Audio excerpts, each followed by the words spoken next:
Assalamualaikum warahmatullahi wabarakatuh. Selamat siang Tribuners. Masih di edisi Tribun Timur Rotu Sulawesi Tengah.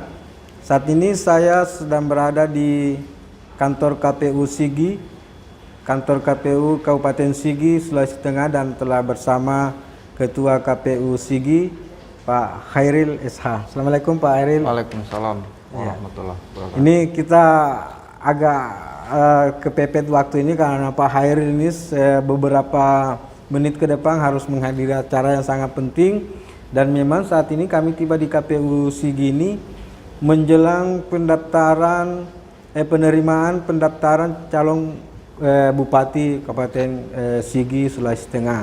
Dan kita lihat tadi teman-teman KPU begitu sibuk sekali mempersiapkan agenda pendaftaran yang dilaksanakan besok Pak ya. Dan kami minta kesediaan Pak Khairil untuk berbincang dengan Tribuners seputar perkembangan pilkada di Kabupaten Sigi. Pak Khairil, apa yang bisa kita ceritakan untuk Tribuners kita mengenai pilkada kita kali ini? Ya, baik, terima kasih.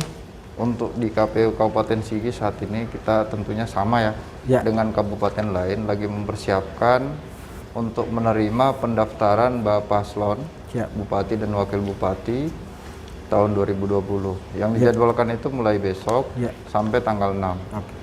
Ya, berkaitan dengan persiapan besok, tadi kami sudah melakukan rapat kerja bersama Pokja. Terus hari ini juga kami akan melaksanakan simulasi pendaftaran pendaftaran. Yang kemungkinan besar Bapak Paslon yang akan mendaftar itu sebagaimana LO yang sudah menyerahkan mandat di kita itu ada dua Bapak Paslon. Dua Bapak Paslon ya. Dan informasi sementara besok itu kedua-duanya masuk mendaftar. Oh, di hari pertama gitu Pak ya? Di hari pertama. Berarti di besok pagi-pagi 10 pagi, ya. Sore itu yang satunya lagi. Sebelum Jumat dan sesudah Jumat berarti Pak ya. Kalau persiapan teknis sendiri dari teman-teman KPU mungkin Pak? Dari persiapan teknis, yaitu tadi Pokja kita kan sudah ada. Terus juga Pokja sudah membentuk tim helpdesk yang sudah bekerja beberapa hari sebelum masuk masa pendaftaran dan di backup oleh tim yang kami bentuk untuk mengikuti proses pendaftaran mulai dari pintu masuk sampai ke ruangan ini. Cukup lumayan banyak ya personel yang kita gunakan, tapi semua internal. Internal KPU. Tadi juga kita lihat ada sudah teman-teman polisi di atas di depan sudah berjaga-jaga itu ya. Kendala-kendala yang selama ini Pak Khairil dan teman-teman mungkin hadapi di lapangan gitu. Kalau bicara kendala pastilah ada ya. Cuma sepanjang kita menggunakan regulasi yang ada, terus mencarikan solusi, saya pikir kendala itu bisa teratasi. Ya, dan tentunya juga dalam hal pelaksanaan penyelenggaraan tahapan pemilihan seperti ini kita itu tidak bekerja sendiri. Kita ada Bawaslu, ada pihak kepolisian yang kerap kali melakukan koordinasi terhadap ketika misalnya ada masalah yang dihadapi baik di lapangan maupun di permasalahan-permasalahan teknis. Adakah permasalahan teknis yang sempat dihadapi oleh teman-teman itu? Permasalahan teknis kalau dari sisi aturan itu hanya persoalan memahami regulasi. Tetapi kan di kita kan sifatnya eksekutor ya terhadap regulasi yang ada. Tidak ada kesempatan dan tidak ada diperbolehkan menafsir sendiri. Iya, enggak bisa. Pokoknya jadi makanya kami menggunakan hak koordinasi atau konsultasi ke satu tingkat di atas kami yaitu provinsi. Provinsi pun biasanya melakukan konsultasi atau koordinasi dengan KPU RI.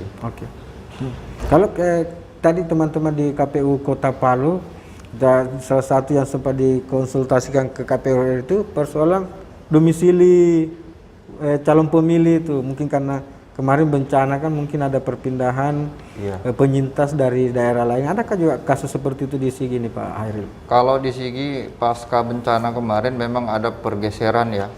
Pergeseran, tetapi 90 sekian persen ya itu bergeser hanya di seputaran Sigi aja. Iya, Sigi saja. Kalaupun ada yang lain, ada yang di luar Sigi, itu tidak banyak. Dan itu semua dalam proses pemutahiran data kemarin menjadi satu kendala, tapi kendala itu sudah terselesaikan. Ya, kendala lain mungkin kita kan ini sudah menghadapi pilkada di masa yang tidak lazim, Pak Hairil ya. Seperti kita pahami ada pandemi corona di tengah kita. Seperti apa teman-teman KPU Sigi mengantisipasi itu? Ya, itu. Baik, karena memang salah satu prasyarat dilanjutkannya tahapan pemilihan ini adalah dengan menggunakan protokol COVID, makanya mau tidak mau kita tunduk dengan ketentuan itu. Apalagi bicara protokol COVID itu masuk dalam regulasi kita. Nah, yang pertama kami lakukan dalam komposisi Pokja, kita melibatkan pihak gugus tugas. Yang pertama, untuk apa? Untuk melihat atau mengawasi ya, bahwa sejauh mana penerapan protokol COVID itu di KPU Sigi. Nah, berkaitan seperti besok kita menerima pendaftaran dari Bapak Paslon, standar protokol COVID ini menjadi wajib. Dan besok pasti ada teman-teman dari tim gugus tugas hadir di sini ya, memantau langsung gitu.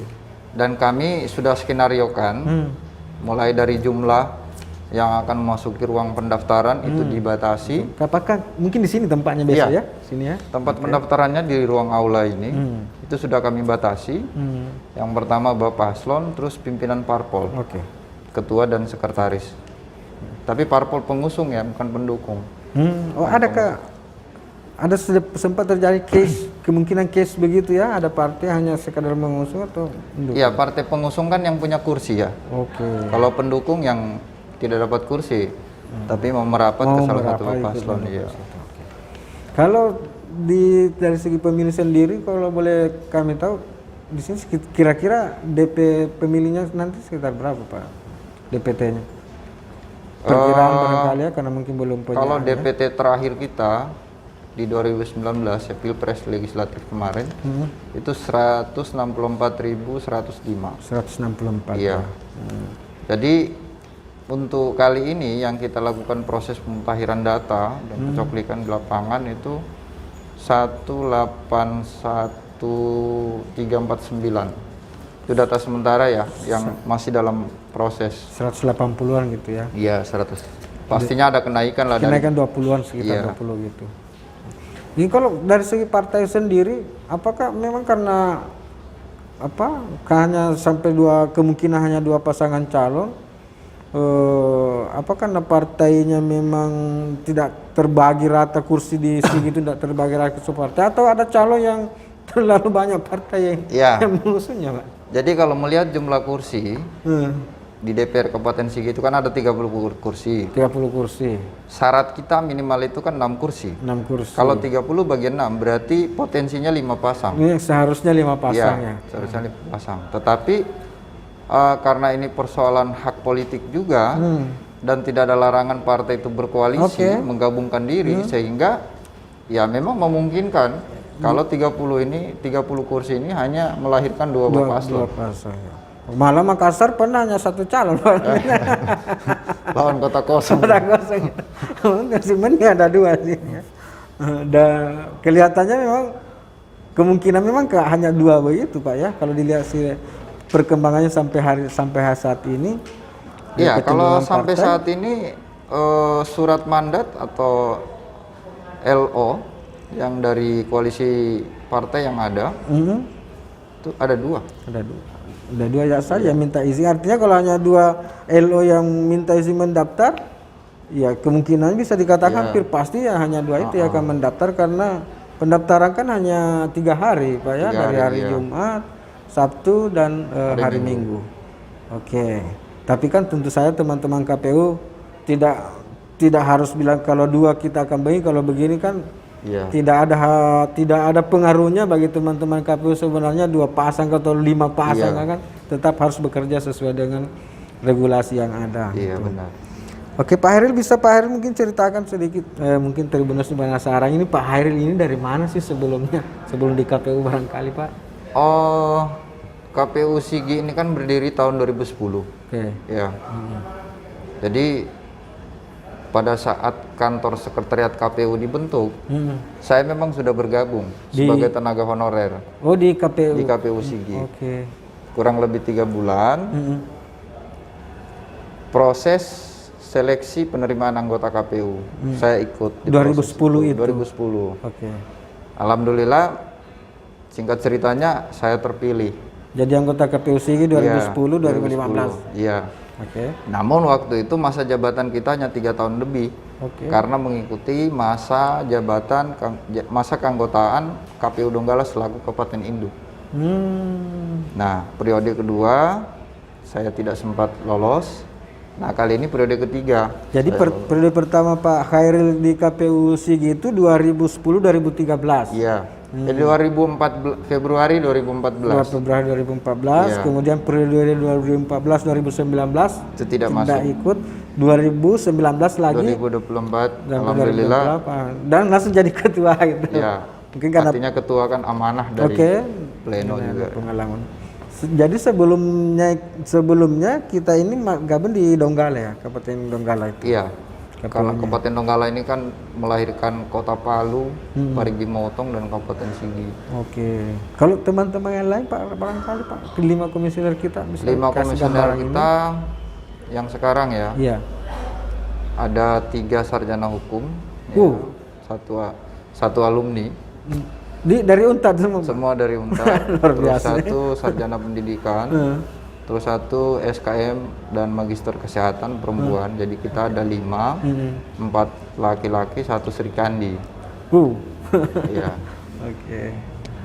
Kalau kemarin waktu Pilpres kan, Ile kan karena ritme kerja yang begitu berat sampai kita kenal kan banyak sekali penyelenggara yang sakit, tumbang apa dan sebagainya.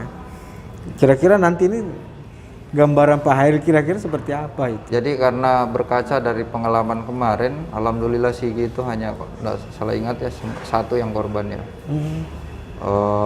Kami juga sudah mengantisipasi bahwa kami harus menyiapkan dana santunan.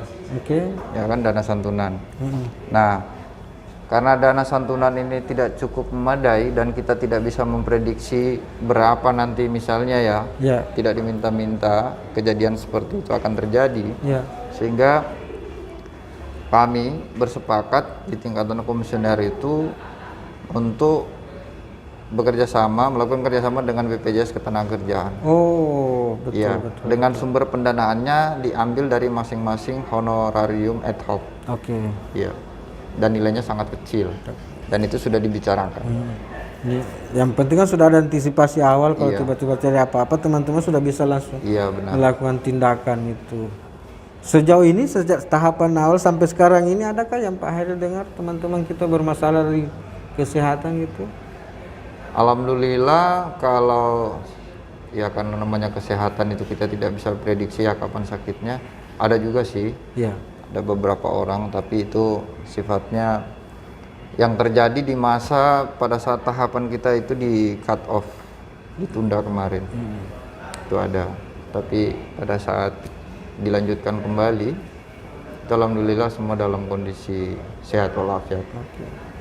Oke, mungkin teknis lagi ini saya mau tanyakan Pak Khairil. Kalau dari segi jumlah TPS barangkali kita bisa dikasih gambaran. Jumlah TPS kita saat ini itu 549. 549, Iya. Oke. Kalau PPK Pak Khairil?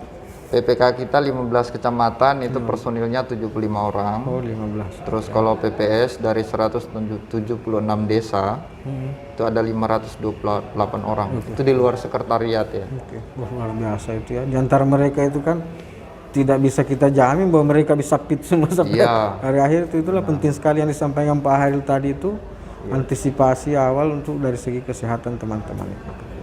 Oke Pak Khairil, mungkin ada pesan-pesan khusus untuk teman-teman Tribuners, untuk warga Sigi, untuk para kandidat dan timnya barangkali Pak Khairil? Ya, kepada seluruhnya baik itu tim maupun media apa tadi? Tribuners ya. Saya terima kasih banyak kepada Tribuners yang sudah berkesempatan mewawancarai ya, berkomunikasi dan berdialog dengan kami yang ada di Sigi. Yang setahu kami memang Tribuners ini kan tidak ada di Palu ya. Ya, adanya di Makassar. Sekali lagi saya ucapkan terima kasih. Terus kepada seluruh tim paslon tentunya dan kepada seluruh masyarakat ya yang ada di Kabupaten Sigi, sangat berharap bahwa karena kita di masa pandemi yang menjadi utama itu adalah kesehatan dan keselamatan dulu. Kesehatan dan keselamatan. Kesehatan Pak. dan keselamatan. Betul, Pak. Artinya apa? Kita menjadi orang yang sehat, orang yang selamat, dan hasilnya tentunya menjadi pemilih yang sehat dan selamat. Ya, kira-kira begitu ya. Pemilih yang sehat dan selamat ya, Pak. Dan tetap mau menggunakan hak pilih. Ya, karena hak pilih masyarakat secara keseluruhan menentukan nasib daerah kita, nasib negara kita ke depan. Kalau targetnya Pak Hairil? Target kita itu paling tidak kalau di legislatif kemarin 81% sekian. Ya paling tidak kami berusaha maksimal untuk mempertahankan itu. Kalau memang bisa lebih ya lebih. Tapi cukup tinggi itu 81 itu luar biasa Pak. Cukup tinggi. Sementara KPU nasional sendiri kan hanya di angka 75% kan Pak Hairil? Kalau secara nasional kan memang 70% sekian. Iya. Tapi paling tidak ya kami juga menargetkan hal yang maksimal. Oke, Tribuners, itu tadi perbincangan kami dengan Ketua KPU Kabupaten Sigi Sulawesi Tengah Pak Hairil SH. Kami perbincangan kita ini akan ditayangkan nanti di YouTube Tribun Timur. Dari nama media kami itu Pak Hairil Tribun Timur. Pemirsa kami itu biasa kami sapa dengan Tribuners. Ya, dari Tribuners nantikan perbincangan kami berikutnya dengan teman-teman penyelenggara pemilu dari dari Provinsi Sulawesi Tengah, Sulawesi dan Indonesia dalam pelaksanaan Pilkada serentak 9 Desember 2020. Terima kasih banyak. Billahi taufiq wal hidayah. Assalamualaikum warahmatullahi wabarakatuh. Waalaikumsalam warahmatullahi wabarakatuh. Terima kasih sudah nonton. Jangan lupa like, subscribe, dan share ya.